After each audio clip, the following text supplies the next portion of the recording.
Outlander has always understood how to say goodbye long before the final moment arrives. For years, it has prepared its audience not with sudden shocks, but with patience, memory, and emotional honesty. As the final season approaches, the feeling isn't explosive or loud. It's quiet, heavy, and deeply personal, like standing in a familiar place knowing you won't return the same way again. This isn't just the end of a television series, it's the closing of a shared chapter that lived alongside viewers through different stages of their lives. Jamie and Claire weren't simply watched, they were carried through wars, separations, losses, reunions, and moments of impossible love. They became emotional landmarks, reminding us that endurance can be its own kind of romance. What makes this ending especially powerful is how carefully everyone involved seems to be holding it. The cast isn't rushing toward closure, they're sitting with it. Sam Heughan's admission that even he doesn't fully know how the ending will feel once it airs says more than any teaser ever could. After more than a decade of living inside Jamie Fraser, he's stepping into the unknown the same way the audience is. That uncertainty doesn't feel unsettling, it feels honest. It tells us this story wasn't wrapped up with shortcuts or easy answers. It was handled with respect for the time, emotion, and loyalty invested by everyone who stayed. There's something deeply comforting about the idea that the actors will experience the final emotional impact as viewers, not as performers. It levels the experience. It turns the ending into a shared moment rather than a delivered conclusion. When Sam talks about hoping fans will return to the beginning after the finale, it reframes the ending entirely. This isn't about replacing what's lost, it's about honoring what existed. Rewatching becomes an act of gratitude rather than denial. The journey matters as much as the destination, and Outlander has always believed that. Behind the scenes, that understanding seems to shape every decision. Ending a story before the source material is complete is an enormous risk, but it's also a declaration of responsibility. The creative team isn't adapting anymore. They're concluding something that belongs to millions of people. Instead of chasing shock value, they're aiming for emotional justice. Sam's 3 words, reconciliation, war, and eternity, feel like a promise rather than a tease. They suggest a season willing to face pain, conflict, and love without flinching. The emotions on set reflect that same awareness. Returning for the final season didn't feel like starting again. It felt like acknowledging time. Familiar places carried new weight. Every first became a last. Cast members described the experience as surreal, not because it felt different, but because it felt the same while everything had changed.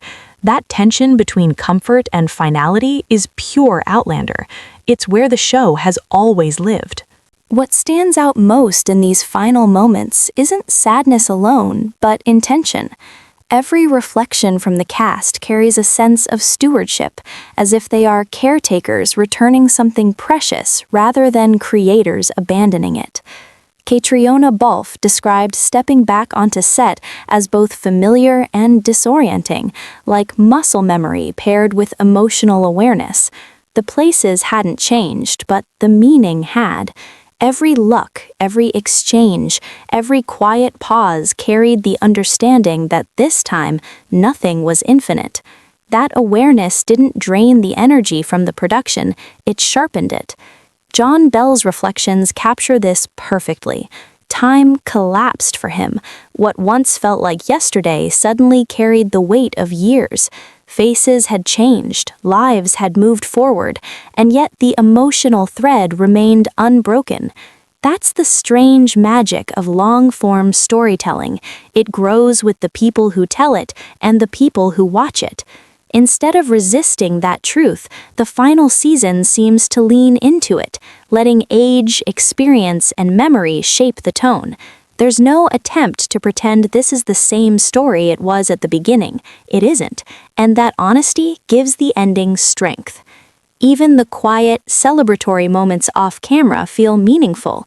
Sam hosting a small gathering at his home, mixing drinks for the cast and crew, isn't just a behind-the-scenes anecdote, it's a reflection of what Outlander became, a shared life, a community built through years of trust, challenge, and collaboration. Those moments don't exist in isolation, they bleed into the work itself. You can feel that intimacy on screen. It's the reason the story resonates beyond plot twists or historical spectacle. The challenge of concluding beyond the books could have fractured the series. Instead, it seems to have clarified its purpose. The focus isn't on outpacing the source material, it's on preserving the emotional truth that made the story matter in the first place. Love tested by time, loyalty shaped by sacrifice, hope that survives not because it's easy, but because it's chosen again and again. The final season doesn't need to reinvent Outlander, it needs to listen to it. And that's what makes this goodbye different. It isn't framed as an ending meant to devastate or shock, it's a closing meant to settle, to acknowledge loss without erasing joy, to accept that stories don't end because they fail, but because they complete what they set out to do. Outlander has always understood that love isn't defined by permanence, but by impact.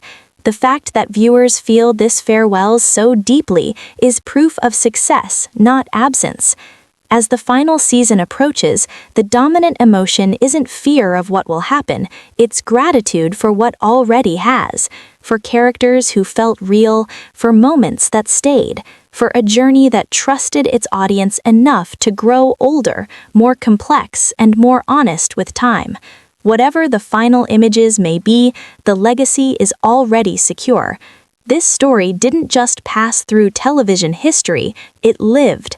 And that is why saying goodbye feels so heavy and so meaningful at the same time.